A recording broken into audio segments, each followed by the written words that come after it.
یاد رکھیے گا جب آپ اپنے بچے کی 4 لوگوں میں تعریف کرتے ہیں تو اس سے اس بچے کی جو ذہنی نشو و نما ہوتی ہے وہ بہتر ہونا شروع ہو جاتی ہے، ساتھ جو بچہ ہوتا ہے وہ اچھا محسوس کرنا شروع کر دیتا ہے۔ آپ برانڈنگ کیسے کرنی ہے؟ 4 لوگوں میں آپ اپنے بچے کی تعریف کریں، لیکن ہمارا پرابلم کیا ہے؟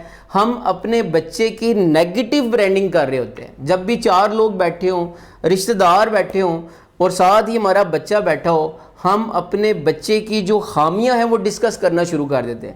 ہم کہتے ہیں دیکھا ہے اس کو، یہ کام کرتا ہی نہیں ہے، یہ ہر وقت موبائل لے کے بیٹھا رہتا ہے، موبائل میں گھسا رہتا ہے، یہ اپنا کام وقت پہ کمپلیٹ نہیں کرتا، صبح یہ جاگتا نہیں ہے۔ آپ یاد رکھیے گا آپ کا یہ رویہ آپ کے بچے کی شخصیت کو تباہ کر کے رکھ دے گا، اور 95% لوگ جو والدین ہوتے ہیں وہ یہی غلطی کرتے ہیں کہ اپنے بچے کی نیگیٹو